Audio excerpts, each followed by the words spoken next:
माननीय अध्यक्ष जी, एक अजीब सिचुएशन है। नहीं मतलब एक अजीब सिचुएशन है। उन्होंने प्रस्ताव किया कि इस पे विचार किया जाए, तो विचार करने की अनुमति तो आप देंगे ना? करिए ना, आप बोलिए क्या विचार करना चाहते हैं तो करिए विचार। तो मैं तो उस पर बोल ही रहा था अध्यक्ष जी, मैं तो बोल ही रहा था। माननीय अध्यक्ष जी,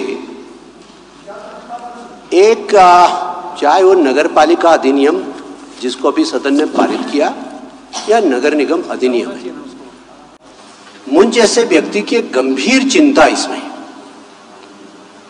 ओबीसी का जो आरक्षण है उसके बारे में सुप्रीम कोर्ट ने कहा है कि एक डेडिकेटेड कमीशन उसका एक रैपिड सर्वे करेगा और उसके बाद आरक्षण का निर्धारण करेगा। अब वो एक रैपिड सर्वे एक ऐसा विषय बन गया जैसे कोई जादू की छड़ी हो कि जाइए किसी बाजार में घूम करके आ जाइए और कोई कह दे यहां तो 60% ओबीसी है तो 60% ओबीसी लिख दीजिए। ये केवल नगर पालिका और नगर निगमों में आरक्षण तक सीमित नहीं है अध्यक्ष जी। मेरे चिंता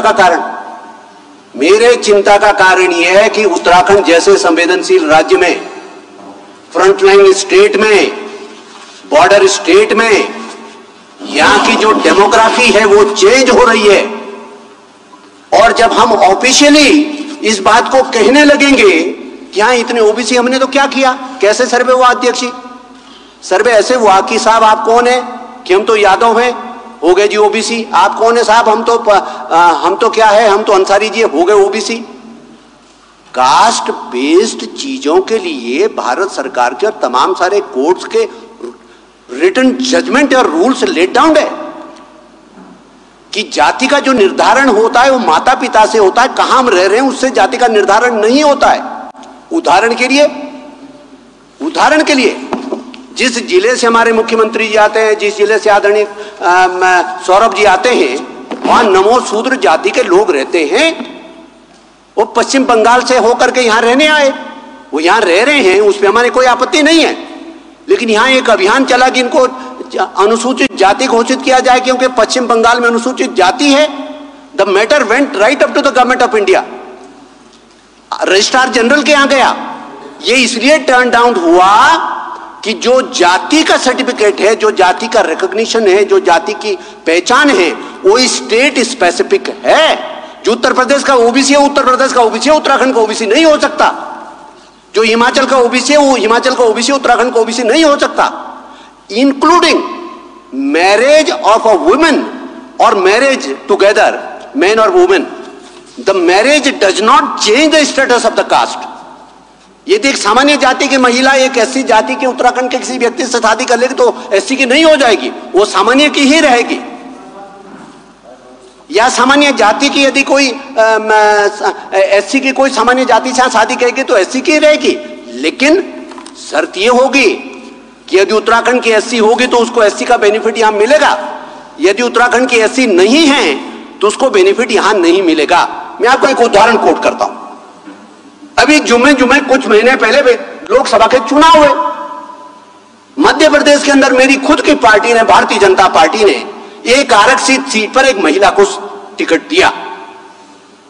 मालूम पड़ा सामान्य बोलचाल के हिसाब से उस महिला की जाति है जिस जाति में विवाह हो रखा है। जब चुनाव के संदर्भ में उसमें विचार करने लगे तो मालूम पड़ा कि वो महिला की पैदाइश तो मध्य प्रदेश की है, तो लिहाजा मध्य प्रदेश की पैदाइश होने के नाते राजस्थान में उनको आरक्षण का सर्टिफिकेट नहीं मिल सकता। अल्टीमेटली पार्टी को कैंडिडेचर बदलना पड़ा। तो बहुत गंभीर विषय पर बात कर रहे हैं हम लोग। इसलिए बहुत सारी समस्याएं सरकार के सामने हो सकती है। सुप्रीम कोर्ट के जजमेंट है, हाई कोर्ट ने टाइमलाइन तय कर दी, लेकिन साथ ही साथ अध्यक्ष जी, हम विधानसभा के सदस्य हैं, सरकार हमें आंसरेबल है, हम सरकार को आंसरेबल नहीं है। ये सत्ता पक्ष में बैठ करके कह रहा हूं। And no court of the land, no court of the land, be it high court और the supreme court, no court of the land can direct the Vidhan Sabha कि तुम ऐसा काम करो। विधानसभा कल के रोज यदि डिसाइड करती है कि हमें तो इसे प्रवर समिति में विचार करना है तो कौन हमें रोक सकता है? और प्रवर समिति यदि विचार करते समय तय करेगी कि हमने इतने दिनों तक इसकी छानबीन करती है, हमें कोई रोक सकता है? कोई नहीं रोक सकता। देखिए, हमें संरक्षण की आवश्यकता।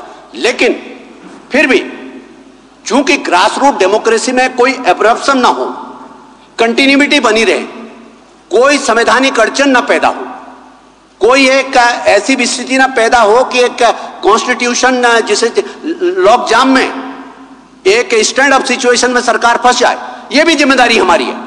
तो लिहाजा कम से कम माननीय मंत्री से मैं अपेक्षा करता हूं कि बाकायदा जिम्मेदारी पूर्वक इस सर्वोच्च सदन में कहें कि जो ये बाकायदा रैपिड सर्वे का फटाफट रैपिड क्या बना दिया, इसको तो रैपिड ही बना दिया। इस रैपिड सर्वे को क्रेडिबल बनाने के लिए यह आवश्यक है कि कम से कम उस डेडिकेटेड कमीशन को भी सरकार की तरफ से डायरेक्शन जाए कि जहां पर भी जनप्रतिनिधियों की तरफ से, जहां पर भी विधायकों की तरफ से, जहां पर भी पंचायतों के प्रतिनिधियों की तरफ से, जहां पर भी जनसाधारण की तरफ से ऑब्जेक्शन आते हैं, उसकी दोबारा से सुनवाई करें और बाकायदा ओबीसी में केवल उन लोगों को ही गिनती करें जो उत्तराखंड के मूल निवासी है। नहीं तो एक दिन नजर आएगा कि उत्तराखंड क्या है, ओबीसी बाहुल्य है। क्योंकि हमने क्या कर दिया, क्या नाम है साहब, अंसारी है, बिजनौर का अंसारी है कि उत्तराखंड का अंसारी, सब अंसारी बराबर। क्या नाम है साहब आपका, यादव जी है, कहां के, फैजाबाद के यादव जी हैं, देहरादून के यादव जी, सब एक लाइन में। हमने बता दिया रावत कहां के हैं, वहां के शेड्यूल कास्ट भी है, कहां के रावत, एक लाइन में सबको जोड़ दिया। तो ये गंभीर विषय है माननीय अध्यक्ष जी, ये कोई ऐसा नहीं कि चलते फिरते इसको पास कर दीजिए, रन डाउन एक्सरसाइज और अपना जो है इसको फटाफट पास कराइए। इसलिए माननीय अध्यक्ष जी मैं आपसे फिर कहना चाहता हूं, इस राज्य की संवेदनशीलता के बारे में जागरूक बनिए, इस राज्य की इस राज्य की मौलिकता के बारे में, इस राज्य के मौलिक कैरेक्टर के बारे में, यहां के कास्ट कॉन्फ़िगरेशन के बारे में, यहां के डेमोग्राफिक प्रोफाइल के बारे में हमारी कोई जिम्मेदारी बनती है कि कुछ नहीं बनती है? केवल हाथ खड़े करने के लिए बैठे, हाथ खड़े करने के लिए नहीं बैठे। और डेमोक्रेटिक प्रोफाइल के ऊपर ना केवल भारत में बल्कि दुनिया के अंदर भी बहुत सारे लोग उत्तराखंड जैसे राज्य में डेमोक्रेटिक चेंजिंग डेमोक्रेटिक प्रोफाइल के बारे में चिंताएं जाहिर कर रहे हैं। तो हमें तो करनी ही चाहिए। यह विषय नगर पालिका नगर निगम का नहीं है। ये जो बातें मैं कह रहा हूं ये नगर पालिका के बारे में भी लागू होता है माननीय मंत्री जी। इसलिए इसमें बाकायदा मजबूती के साथ एक नीतिगत निर्णय लेने की जरूरत है और बाकायदा इन द नाम of OBC, in the name of SC, in the name of reserve classes जिस प्रकार से इन्फिल्ट्रेशन हो रहा है, हम किसी के कहीं पे काम करने के विरोध में नहीं है अध्यक्ष जी। भारत का संविधान हमें अधिकार देता है कि हम देश के किसी भी कोने में काम कर सकते हैं। हम किस तरह का काम करें कि आर्टिकल 19 हमें अधिकार देता है कॉन्स्टिट्यूशन ऑफ इंडिया। लेकिन किसी प्रदेश की अपनी एक डेमोग्राफी की कुछ आप जबान से बोलते हैं, कुछ नहीं बोलते। बहुत सारी चीजें डेमोग्राफिक प्रोफाइल के बारे में बिना बोले भी समझा जा सकता। तो इसके मौलिकता को हम डिस्टर्ब कर रहे हैं राज्य के। माननीय अध्यक्ष जी मेरा आपसे आग्रह है कि इस बारे में निश्चित रूप से सरकार should come out with a categorical statement कि सरकार इसमें करेगी क्या इसको लागू करने से पहले। ऐसा तो नहीं थी कि मजबूरी में हमने आज पास कर दिया और फिर उसके बाद हो गया, हम अपने घर को गए, सरकार अपने घर को गई। ऐसा नहीं होना चाहिए। इसलिए मेरा आपसे आग्रह है। धन्यवाद। माननीय अध्यक्ष जी, क्यों भेजना है क्या? बड़ा गंभीर विषय है और इसको हम चलते चलते पास नहीं कर सकते। उत्तराखंड के भविष्य से जुड़ा हुआ प्रश्न है। तो मैं थोड़ा पीछे की ओर आपको ले जाना चाहूंगा। जो उत्तराखंड का आंदोलन प्रारंभ हुआ था उसके मूल में भी ये ओबीसी आरक्षण शिक्षण संस्थाओं में आया था, वही था। जब शिक्षण संस्थाओं में ओबीसी को आरक्षण देने की बात हुई तो उत्तराखंड के तमाम नौजवान उठ खड़े हुए और उन्होंने कहा कि उत्तराखंड में ओबीसी की उतनी संख्या नहीं है जितना आरक्षण दिया जा रहा है। लिहाजा उन्होंने कहा था कि उत्तराखंड में ओबीसी को उतना ही आरक्षण होना चाहिए जितनी जिसकी हिस्सेदारी उसकी भागीदारी। ये उस जमाने की बात कर रहा हूं मैं, 93 की।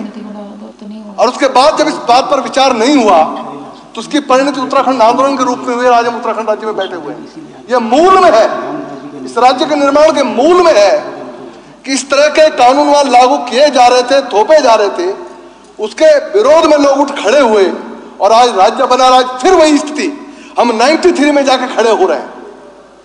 मैं उदाहरण के तौर पर बता रहा हूं, सब जानते हैं कि देहरादून में बंजारावाला तीरी विस्थापितों का क्षेत्र है। बंजारावाला सबसे बड़ा वार्ड है, 22,000 वोटर है। लेकिन आपको ताज्जुब होगा कि बंजारावाला ओबीसी था। कारण क्या है? कुछ से लगी हुई बहुत बड़ी मुस्लिम बस्ती है, और जिस बस्ती में 99% लोग बिजनौर से आए हुए हैं, मेरा वोटर है, मेरे सपोर्टर भी हैं, उनकी भी हम चिंता करते हैं। लेकिन क्या उनके लिए उत्तराखंड में ओबीसी बनाएंगे? क्या वो उत्तर प्रदेश में ओबीसी बनेंगे ना? वहां के ओबीसी है, स्टेट अपने ओबीसी तय करता है, उसकी बाकायदा गाइडलाइंस है, उसकी बाकायदा लिस्टिंग है। रावत उत्तर प्रदेश में अनुसूचित होते, मेरे यहां तो ठाकुर है जबरदस्त। क्यों साहब, हम उनको अनुसूचित कैसे बोल सकते हैं? हमारे यहां जाट है, मेरी विधानसभा में जाट ओबीसी में आता है।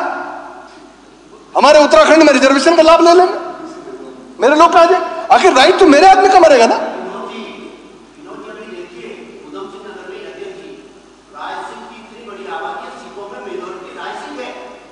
तो ठीक बात है। तो मेरा आग्रह है, ये बहुत गंभीर विषय है। We are the border area, बहुत सारी चीजें हमारे सामने जो हमको सेटल डाउन करनी है, लिहाजा इसको जल्दी में न किया जाए, इसको परवर समिति को सौंपा जाए, और परवर समिति जो आयोग ने जो आंकड़े जुटाए हैं उसके रिसोर्सेज पे जाना चाहिए। क्या कर उसके रिसोर्सेज क्या थे, उसको भी कहीं ना कहीं उसका परीक्षण होना चाहिए कि रैंडमली उन्होंने जो कुछ किया है, जिसको रैपिड सर्वे आप बोल रहे हैं, उसका बेस क्या था।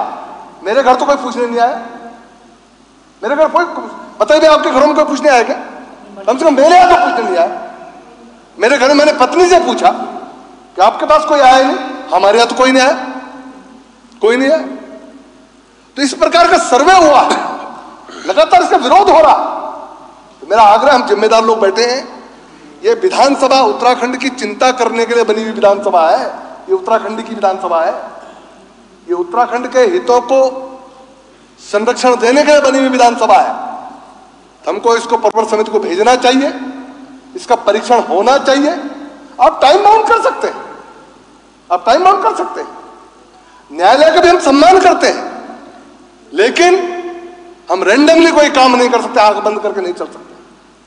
आज मेरी सरकार है, हम सरकार के लोग, लेकिन ये जो भी व्यवस्थाएं बनाई गई, ये सरकार ने नहीं की। मैं बड़ा क्लियर कर दूं, ये कोर्ट के आदेशों पर हुआ। विधानसभा में अब हम चर्चा कर रहे हैं, तो निश्चित तौर पर जिनको ये काम सौंपा गया, उन्होंने काम ठीक प्रकार से किया कि नहीं किया, उसका परीक्षण करने का अधिकार मेरी विधानसभा को है, मेरी सरकार को है, मुझे है। मैं चाहूंगा कि मैं उसका परीक्षण करूं, और जब उससे हम संतुष्ट हो जाए, अगर कुछ गड़बड़ तो उसको ठीक कराए, और यदि संतुष्ट हो जाए तब हम उसकी सहमति दें। मेरा आग्रह है। तो मैं अपने विचारों को मुन्ना सिंह चौहान जी के साथ संबद्ध करते हुए, और यह जितने भी सदस्य बैठे हुए हैं, इसमें सब सत्ता पक्ष के सदस्य बैठे हुए हैं, शहजाद जी हमारे भाई हमारे साथ, लेकिन सबका यह मानना है ये परवर समिति को भेज दिया जाए। माननीय संसदीय कार्य मंत्री जी, माननीय जी, थोड़ा परवर समिति को भेज दिया जाए, सब लोग सहमत हैं। विपक्ष इतना समय लेता रहा, आप उनको रोक नहीं पाए। आज सत्ता पक्ष के लोग कुछ बात कर रहे हैं, आप हमें गड़ी दिखा रहे हैं, ये ठीक बात नहीं।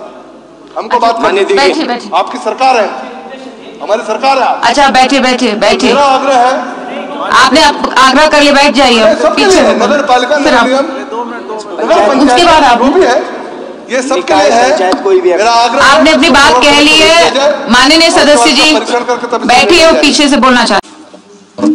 जो उत्तर प्रदेश नगर निगम अधिनियम 1959 संशोधन विधेयक 2024 पे विचार करने की बात थी, उसमें थोड़ा सा संज्ञान में लाना चाह रहा हूँ सभी के कि मकसद क्या था। उसमें नगर निगम अधिनियम 1959 की धारा 7 में पूर्व में नगर निगमों में अन्य पिछड़े वर्ग के हेतु 14% आरक्षण का प्रावधान था। माननीय एकल समर्पित आयोग की संस्तुति के क्रम में अन्य पिछड़े वर्ग को उनकी संख्या के अनुपात में आरक्षण प्रदान किया जाने का प्रावधान इस विधेयक में रखा गया था। साथ में नगर निगम अधिनियम 1959 की धारा 25 के खंड 6 में पूर्व में किसी व्यक्ति की दिनांक 27 अप्रैल 2003 के पश्चात 2 से अधिक जीवित संतान होने पर वह नगर निगम में सभासद महापौर पद के निर्वाचन हेतु अनर्ह किए जाने का प्रावधान है। नगर निगम 1959 की धारा 25 के खंड 6 में वर्तमान में पहली संतान के बाद दूसरे गर्भाधान पर जुड़वा बच्चे या उससे अधिक होने पर वह नगर निगम में सभासद महापौर पद के निर्वाचन हेतु अनर्ह घोषित नहीं किया जाएगा। ये उसमें जो थोड़ा हमने संशोधन का इसमें रखा था। और साथ में माननीय अध्यक्ष जी, सिर्फ सुप्रीम कोर्ट के निर्देशों के अनुरूप रेजिस्ट्रेशन की समय सीमा भी जो है तय की जा रही है। ओबीसी कमीशन जो कि डेडिकेटेड आयोग है वह रिकमेंड करता है। और मेरा ये कहना था कि यदि माना किसी जगह पे कोई ऐसा सर्वे में लगता है कि त्रुटि है तो हम उस पर अलग से जांच कर सकते हैं और उसके बाद उस पर भी निर्णय लिया जा सकता है।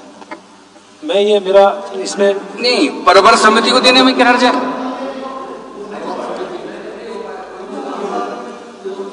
प्रवर समिति को समय कर दो, 1 महीना 15 दिन 20 दिन। नहीं, इसमें तो जो है ना माननीय अध्यक्ष जी, काफी जगह जो देखने का है रैपिड सर्वे जो हुआ, जानकारी नहीं किसी को, बहुत गड़बड़ है उसमें।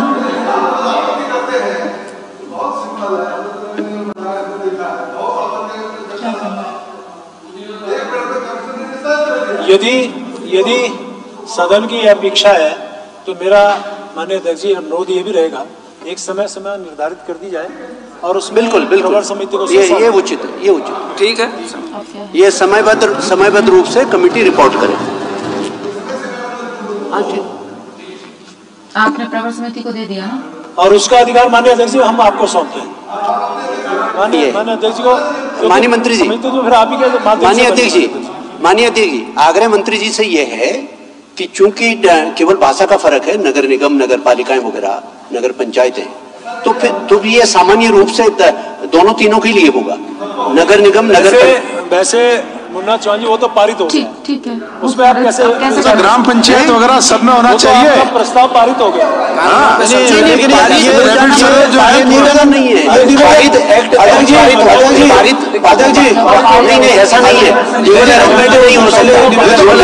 चाहिए ग्राम पंचायत वगैरह सब में। अध्यक्ष जी, हमने तो आपसे पहले निवेदन कर दिया था, हमने तो आपसे पहले निवेदन कर यहाँ से हुआ कि हो गया नहीं। नगर पालिका जब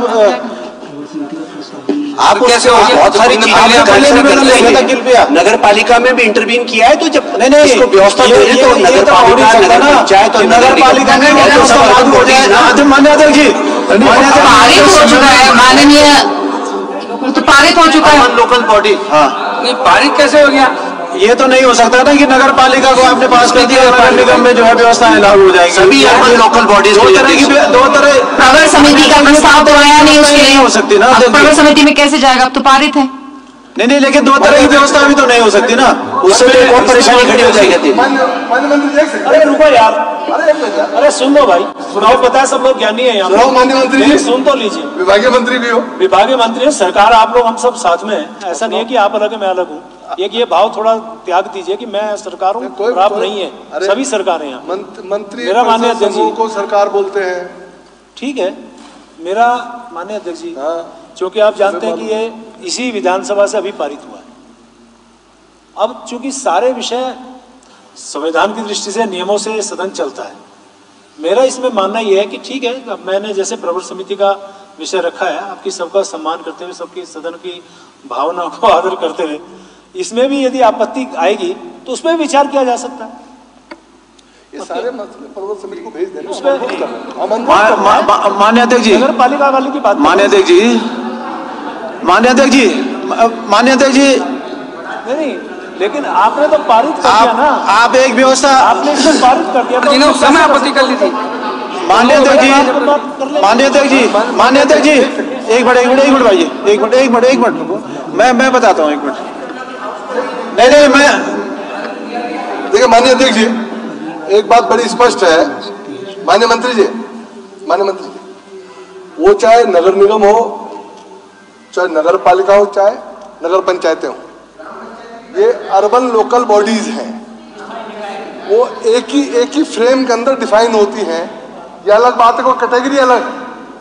तो अर्बन लोकल बॉडीज को उसमें कंसिडर करते हुए अब फिर प्रवर समिति उसके लिए बनाई जाए।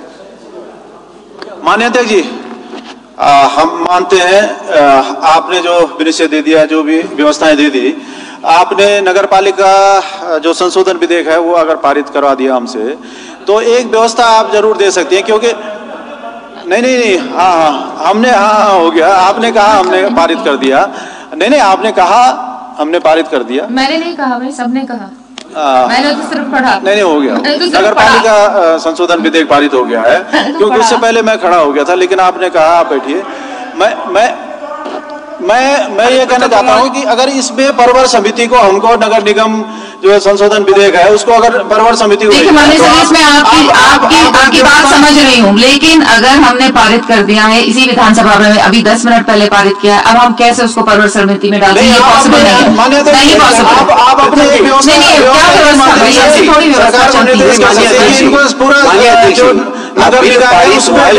आप ऐसी व्यवस्था दे सकते हैं माननीय अध्यक्ष जी। प्रीतम जी, बिल पारित, माननीय अध्यक्ष जी, अगले सेशन में, अगले उसमें रखेंगे, सदन में दोबारा जब होगा उसमें करिए। बिल के बारे में कोई संशोधन उसमें लाइएगा, जब अगली बार होगा मामले में बिल के संशोधन लेकर आइएगा, कोई विषय अगली बार संशोधन लेकर ये तो सर्वे के विषय में, that can be applicable to all the organs. What can be applicable? देखिए ऐसा है, बिल का जो बॉडी है उसके अंदर आरक्षण के बारे में कोई कैटेगरिकल प्रोविजन नहीं है, इसलिए बिल का पारित हो जाना कोई बाधा नहीं है। अब जो आपने प्रवर समिति को, माननीय मंत्री जी ने जो प्रस्ताव किया वो ओबीसी के रैपिड सर्वे के बारे में है, तो रैपिड सर्वे बिल से बाहर का है। वो आप एक प्रस्ताव कर रहा है सदन कि जो रैपिड सर्वे का आउटकम होगा और समिति के सिफारिशों पर, वो सभी अर्बन लोकल बॉडीज को एप्लीकेबल होगा, वो बॉडी ऑफ बिल का पार्ट नहीं है।